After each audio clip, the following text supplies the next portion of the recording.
crafty friends, Christina here with you from Sunny Day Memories. So for the month of July, we are going to be featuring the paper collection called Winter Meadow. You may have actually missed seeing this, even if you have the new annual catalog. If you turn to page 101 in the catalog, you'll see it's listed right here, this Winter Meadow Designer Series paper. It shows it being used in this project right here. And it also shows a couple of the designs here just kind of subtly. And so it's very easy to miss. But we thought this would be a perfect opportunity to use kind of a wintry collection and be able to kind of do a Christmas in July, if you will. So I'm going to show you the papers first so you can kind of get up close look at the patterns. So some of them are kind of very soft and muted with the colors, and some are a little bit more vibrant with your greenery here. And then you've got your snowy trees, and you've got some berries. You've got this wonderful, I envision this would be perfect for like a scrapbook page. You could cut it in half and use half on one part of the layout and half on the other part of the layout. And that is true of this other piece here too. I think this would be beautiful if you cut this diagonally, and you could use that for a layout as well.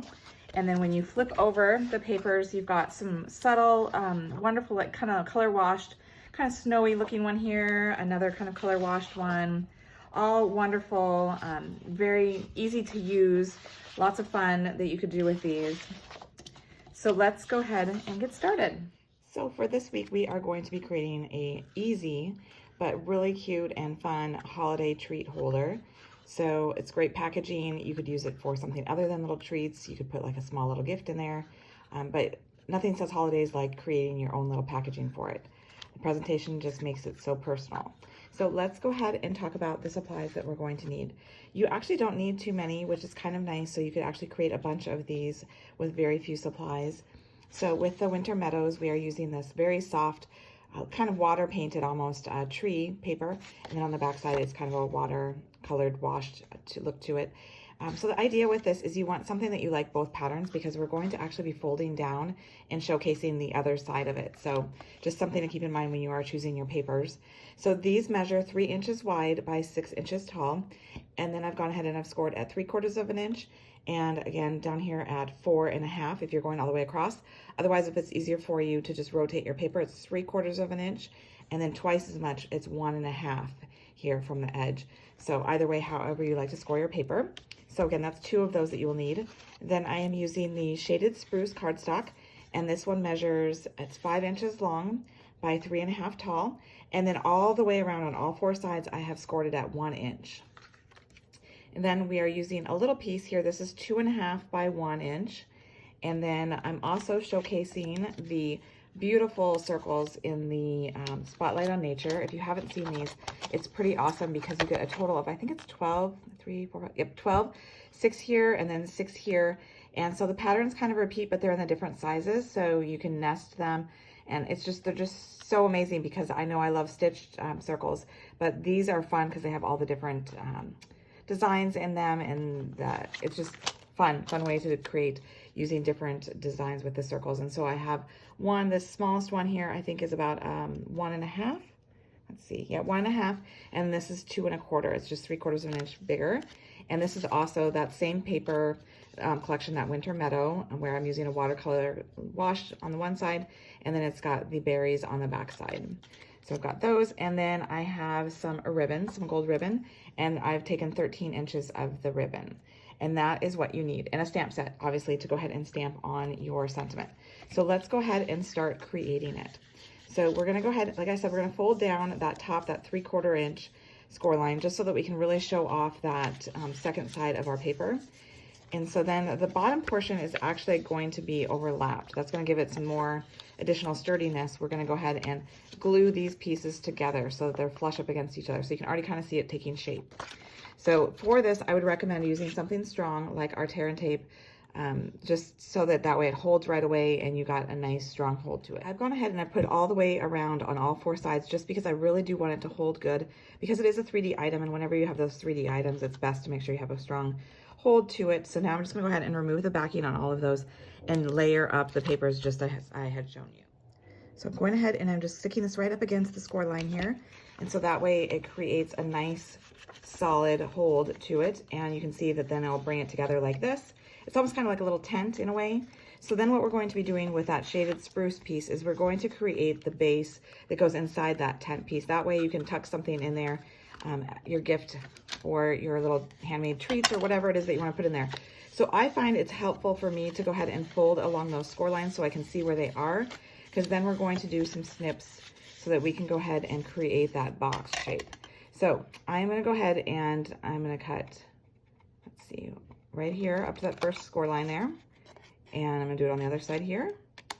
And then I'm going to flip it around and I'm going to do the parallel cut here, right up to that score line and right up to this score line. So what you can see here is that you're just going to be doing the traditional box where you go ahead and you glue these together with that little square going to the inside.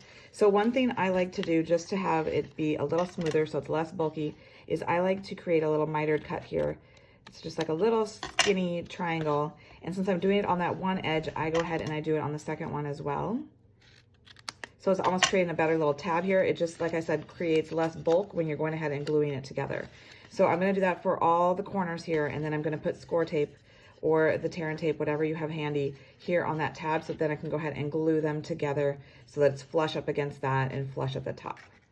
Okay, so I've got the last flap here, or tab as you want to look at it. And like I said, I'm just going to go ahead and make sure it's flush to that score line, flush along the top. And so now I've got all four sides adhered, and so they're nice and sturdy. So it is simply going to be adhered. It's going to be the exact size to go right there in that base of those two pieces that we had glued together from the Winter Meadow. So I'm going to go ahead and do the same thing that I had done previously, is I'm going to put some of the tear and tape around all four sides here, so that way I can glue it down in the center of that. All right, so now I'm going to go ahead and taken the adhesive backing off so I can go ahead and center this right on top of that center piece, and it should be exactly the right size. And then you're just gonna go ahead and press it down, so those sides should come up. You could go ahead and glue on the sides if you wanted to, but it's not necessary, because what we're gonna do then is we're gonna take a hole punch, and you're just gonna go ahead and punch 2 holes in the top, so then you can go ahead and tie it with some ribbon or some twine. So holding them together at the same time, go ahead and slide your hole punch in, kind of center it, and then the same on the other side. So if you wanted to, you could measure and make little dots with a pencil, and that way you would know that it was precise. I just eyeballed it. It's completely up to you. I will go ahead and tie it up here real quick so that it holds its shape, so then we can go ahead to the next part. So the 13 inches that I had told you is way more than you actually need to tie your ribbon, or your bow rather. I just wanted to make sure you had enough to go ahead and tie it. So you could, a trick that I always like to use is you can leave your ribbon on the spool, and then you can go ahead and that way you're not wasting any excess. So if you haven't tried that before, that might be something that you want to try, because then with that 13 inches you have plenty that you can go ahead and snip off, and that would just be, probably I'll have to toss it because it'll be too little to be able to use it for something else. But I did just want to let you know that. So now let's go ahead and do our stamping. So I have a Happy Holidays sentiment here that I'm using from the Keeping Tabs stamp set here. I love that it has the 2 different fonts with it, and I'm going to use the pretty Peacock ink, and we're going to go ahead and stamp it right on this basic white die cut that we've done. Okay, I'm going to center it. Actually, I'm going to go a little bit above center because I'm going to put some sequins below it. So it's just slightly above center. And then we're just going to go ahead and glue it all together. So this is going to go ahead and go flush right on here. So I'm going to take a little bit of glue and place it on there,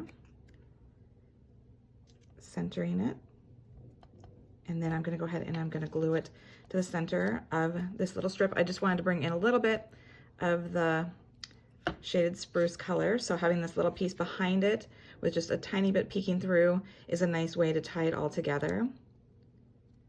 That, make sure it gets good to hold. And then what I'm going to actually do is use some of our Stampin' Dimensionals to give it a little bit more lift to have here on the center. So I'm going to put 2 of them on here and then remove the backing. I love that the backings are so simple to remove. Oops, and then I shifted it because it's still a little bit wet since I used liquid glue. So just make sure you've got it how you want it. I might have to pull it over a little bit here. It's not completely centered. And then the other thing you could do is if you liked one side versus the other, like if the pattern was somehow different, something was showing through more than on the other side, if you want, that's something you can always consider as well. I'm just gonna go ahead and place it on here because my bow is facing forward, so this is the side I'm gonna use. And then the final touch is I'm going to use these trio of sequins. I'm going to use the clear, and I'm going to put 3 on there. So I'm going to use one of the big ones, and I'm going to center it right here below this sentiment. And then I'm going to use a smaller one. Whoops, that just jumped. I'm going to use a smaller one on both sides here to kind of finish out the look of that. And I could also use the Peacock colored ones here, since we've got that color going in there, but I just liked that it was very subtle, and it just added a little bit of an iridescent look to it without being too overwhelming, so that way the sentiment was really what your eye was drawn to. So there you have it, a super simple but really effective, cute way to give a handmade gift during the holidays. Hope you've enjoyed it, and until next time, stay crafty.